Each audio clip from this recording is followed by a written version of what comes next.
गलतफहमी की शुरुआत उस दिन जब उसने मेरी आंखों में देखते हुए कहा था, आज के बाद कभी मुझसे मिलने की कोशिश मत करना। तब मुझे पहली बार महसूस हुआ था कि कभी कभी इंसान टूटता नहीं है, उसे तोड़ दिया जाता है। मैं बहुत देर तक सड़क किनारे खड़ा रहा। चारों तरफ लोगों की भीड़ थी, गाड़ियों का शोर था, लेकिन मेरे कानों में सिर्फ उसकी आखिरी बात गूंज रही थी। मैंने तुम्हें जितना अच्छा समझा था, तुम उतने अच्छे नहीं निकले। उस पल मैं उसे रोकना चाहता था, उसे सच बताना चाहता था, लेकिन वह बिना पीछे देखे चली गई और मैं वहीं खड़ा रह गया, एक ऐसे अपराधी की तरह जिसे अपनी सफाई देने का भी मौका नहीं मिला। मेरा नाम आरव है और यह कहानी है उस लड़की की जिसे मैंने पूरे दिल से चाहा, लेकिन उसने मुझे गलत समझा और रिश्ता ख़त्म कर दिया। करीब 2 साल पहले मेरी मुलाकात अनाया से हुई थी। वह पहली बार हमारे पुस्तकालय में आई थी। सफ़ेद सलवार सूट, खुले बाल और चेहरे पर एक ऐसी मुस्कान जो किसी भी उदास इंसान का दिन अच्छा बना दे। मैं वहाँ काम करता था। उस दिन उसने मुझसे पूछा था, माफ़ कीजिए, प्रेमचंद की किताबें कहाँ मिलेंगी। मैंने उसे किताबों की अलमारी दिखाई। वह मुस्कुराई और ना जाने क्यों उसकी वह मुस्कान मेरे दिल में उतर गई। उसके बाद वह रोज़ आने लगी। धीरे धीरे बातें बढ़ी, फिर दोस्ती हुई और दोस्ती का प्यार में बदल गई, पता ही नहीं चला। अनाया बाकी लड़कियों जैसी नहीं थी। उसे महंगे तोहफों से ज़्यादा छोटी छोटी खुशियाँ पसंद थी। बारिश में भीगना, सड़क किनारे चाय पीना, पुराने गाने सुनना और घंटों बातें करना। मैं उसके साथ होता था तो दुनिया की हर परेशानी छोटी लगने लगती थी। एक शाम हम दोनों पार्क में बैठे थे, सूरज डूब रहा था। अनाया अचानक बोली, आरव, अगर कभी हमारे बीच कोई गलतफहमी हो तो तुम क्या करोगे? मैं हंस पड़ा। गलतफहमी होगी ही क्यों, फिर भी मैंने उसका हाथ पकड़ लिया। मैं दुनिया से लड़ सकता हूँ, लेकिन तुमसे दूर नहीं रह सकता।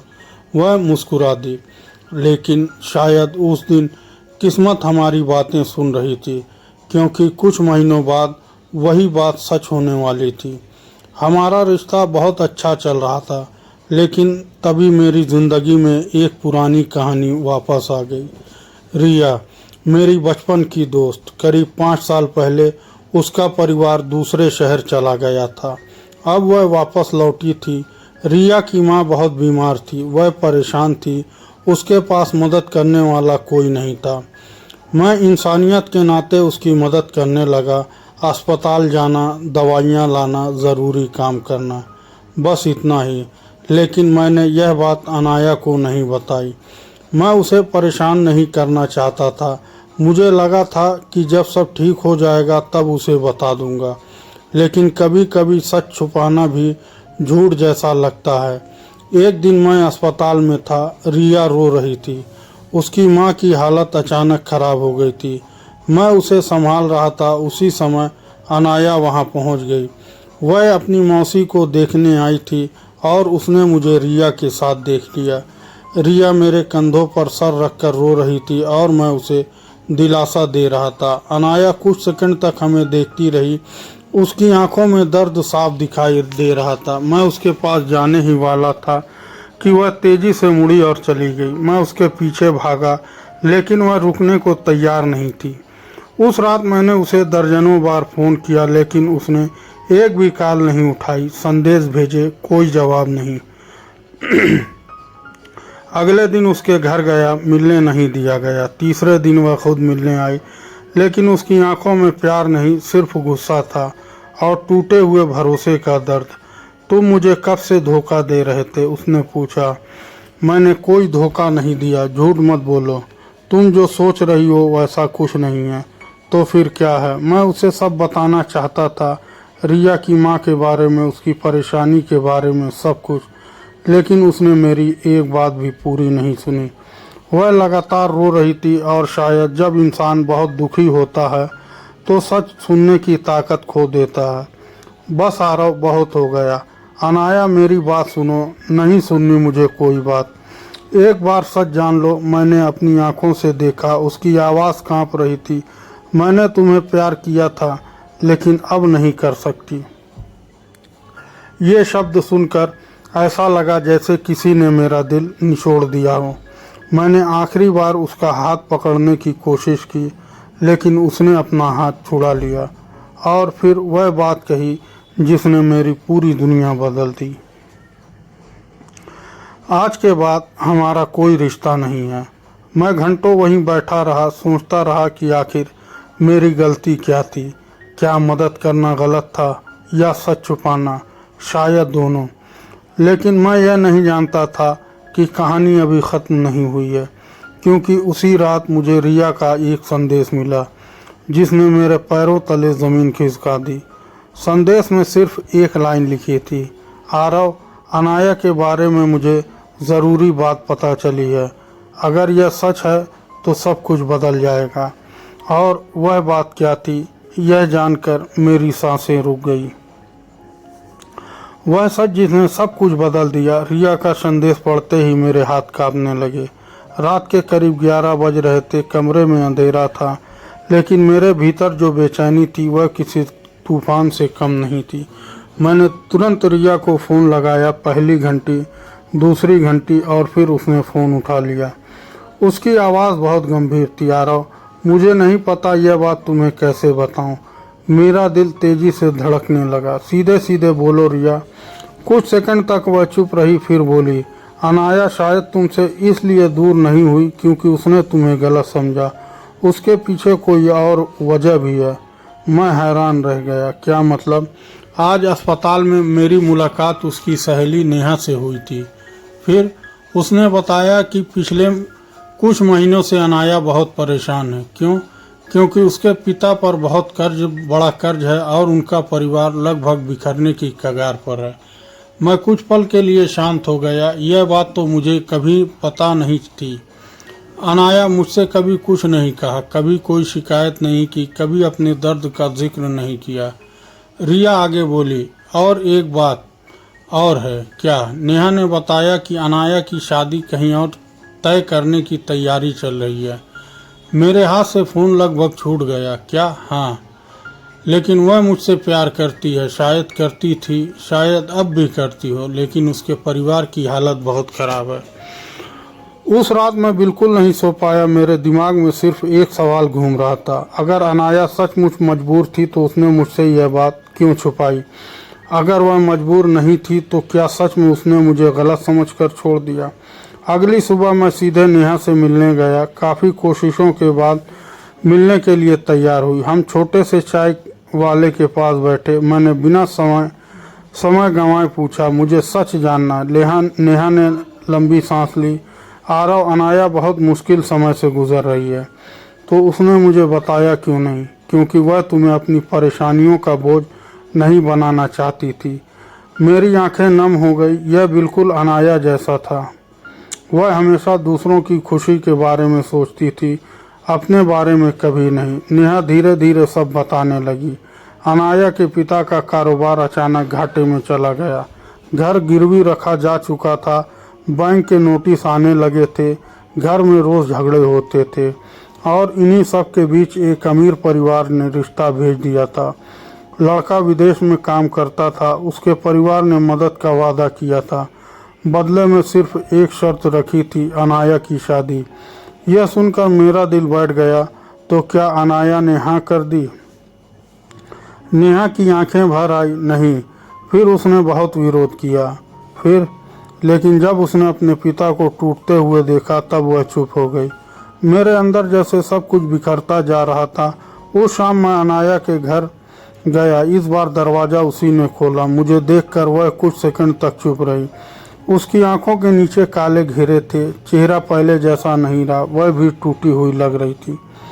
मैंने धीरे से कहा, हमें बात करनी होगी। अब कोई बात बाकी नहीं है, बहुत कुछ बाकी है। वह मुड़कर जाने लगी, लेकिन इस बार मैंने हार नहीं मानी। क्या तुम्हारी शादी तय हो रही है? मेरे सवाल पर वह वहीं रुक गई।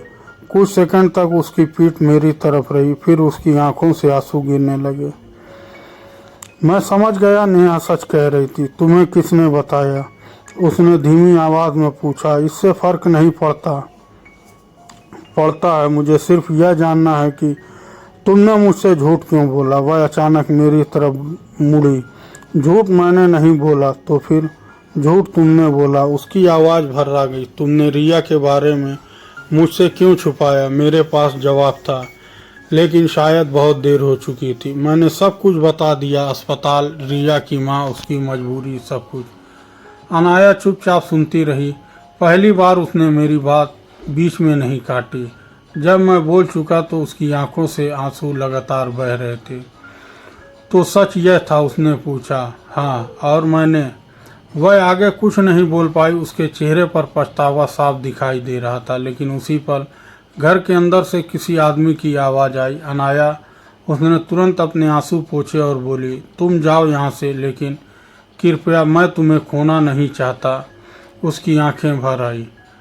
तुम मुझे पहले ही खो चुके हो आरव। मैंने पहली बार उसकी आंखों में दर्द देखा था, जैसे वह खुद को मुझसे दूर करने की कोशिश कर रही हो, जैसे वह चाहकर भी मेरे पास नहीं आ सकती। मैं भारी कदमों से वहां से लौट आया, लेकिन कहानी यहीं ख़त्म नहीं हुई, क्योंकि अगले दिन कुछ ऐसा हुआ जिसकी किसी ने कल्पना भी नहीं की थी। सुबह करीब 9 बजे मेरा फ़ोन बजा। स्क्रीन पर नेहा का नाम था। मैंने फ़ोन उठाया, लेकिन दूसरी तरफ से जो आवाज़ आई उसे सुनकर मेरे हाथ सुन पड़ गए। नेहा रो रही थी, बहुत बुरी तरह से। आरव, जल्दी अस्पताल आओ। मेरा दिल बैठ गया। क्या हुआ?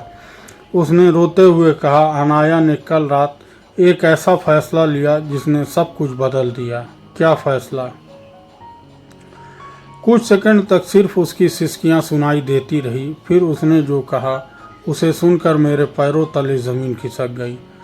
अनाया घर छोड़कर चली गई है, और उसके जाने से पहले एक पत्र मिला है जिसमें तुम्हारा नाम लिखा है। मैं एक पल के लिए सांस लेना भूल गया।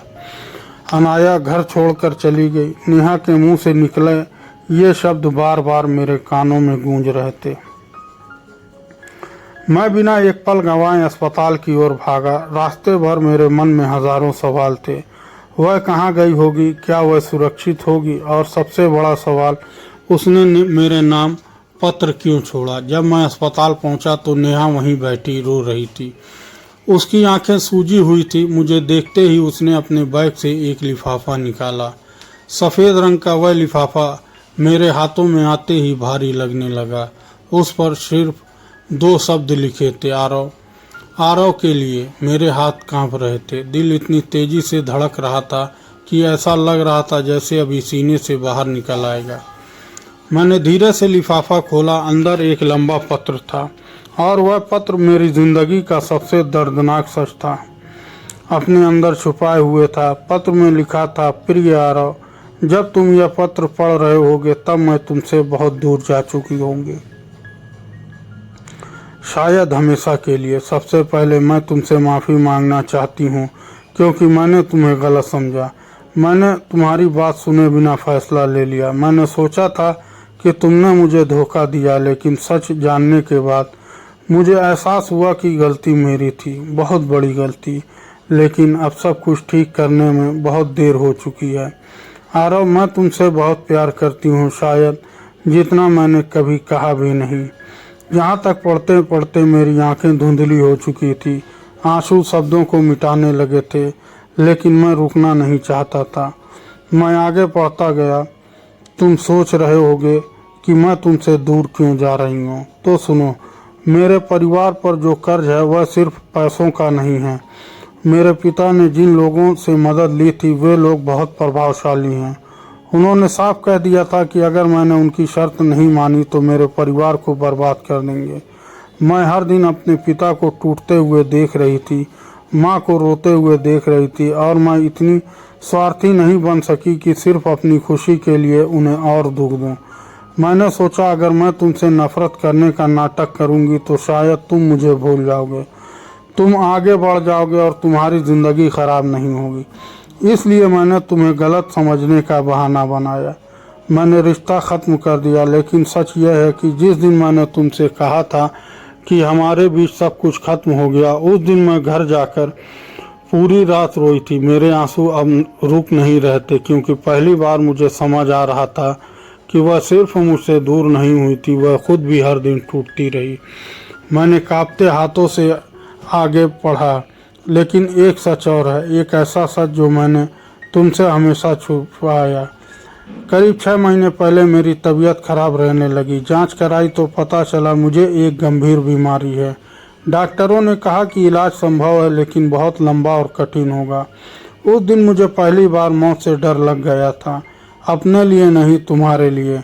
मैं नहीं चाहती थी कि तुम एक ऐसी लड़की का इंतज़ार करो जिसका भविष्य खुद उसे दिखाई नहीं दे रहा हो।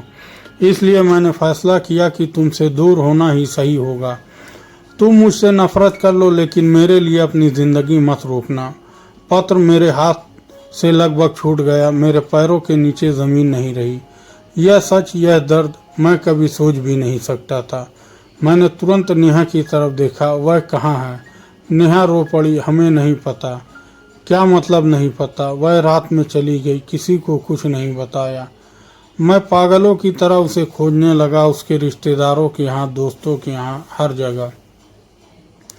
लेकिन अनाया कहीं नहीं मिले। दिन बीतते गए, फिर हफ्ते, फिर महीने, लेकिन उसका कोई पता नहीं चला। धीरे धीरे जिंदगी आगे बढ़ती रही, लेकिन मेरे अंदर का एक हिस्सा उसी दिन रुक गया था।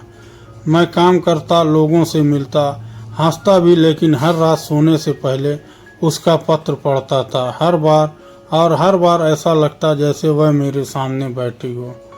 करीब 1.5 साल बाद एक बरसती शाम पुस्तकालय बंद कर रहा था। अचानक दरवाजे पर दस्तक हुई। मैंने सर उठाया और अगले ही पर मेरा दिल धड़कना भूल गया। दरवाजे पर एक लड़की खड़ी थी, बारिश से भीगी हुई, कमज़ोर, दुबली, लेकिन उसका चेहरा मैं लाखों चेहरों में भी पहचान सकता था।